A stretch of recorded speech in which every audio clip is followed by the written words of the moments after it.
भूजल रिचार्ज व पृष्ठभागावरील पाणीसाठा वाढवण्यासाठी जलाशयांचे पुनर्जीवीकरण कोठे होईल हे ठरवण्याचा मार्ग आहे का?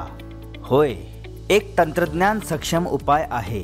आपल्या प्रयत्नांवर कोठे लक्ष केंद्रित करावे व भूजल गळती असलेल्या जलाशयांची निवड करणे हे जाणून घेण्यासाठी क्लार्ट किंवा composite landscape assessment and restoration tool हे GIS आधारित अँड्रॉइड टूल आहे, जे प्रदेश विशिष्ट गाळ आणि जलसंवर्धनाच्या उपाययोजनांचे नियोजन करण्यासाठी विकसित केले आहे. जेथे जलभौगोलिकदृष्ट्या शक्य असेल तेथे भूजल रिचार्ज क्षमता असलेल्या जलाशयांचे नकाशे तयार करणे आणि त्यांची ओळख पटवणे शक्य होते. तर आपल्या जलाशय निवडण्यासाठी आपण हे टूल कसे वापरू शकतो?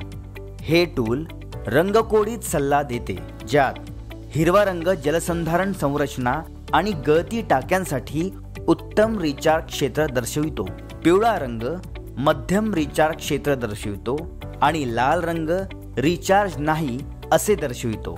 क्लार्टचा वापर करून एखादी व्यक्ती जलाशयांना प्राधान्य देऊ शकते आणि लॅटिट्यूड लॉन्जिट्यूडच्या आधारे रिचार्ज क्षमतेला समजू शकते. दुसरीकडे जांभळ्या रंगात ठळक केलेली क्षेत्रे लागवड उपक्रमांसाठी सर्वात योग्य आहे. काम कुठे अंमलात आणायला पाहिजे याबद्दल निर्णय घेण्यासाठी कोणतीही व्यक्ती हे साधन वापरू शकते.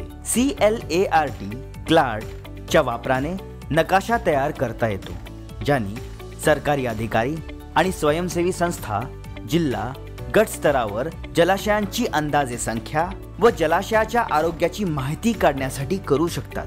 We essentially use CLART tool, the CLART tool, for identification of locations, which really helped us in scientifically choosing a particular point, because at the end of the day we are choosing locations, and whether they are leading to results or not we wouldn't later on know, and then there would be some issues.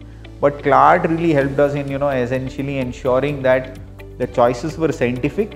त्यामुळे जलाशयांची काळजीपूर्वक निवड करून CLART जलाशयांचे पुनर्जीवीकरणाच्या क्षेत्रांना प्राधान्यता देते.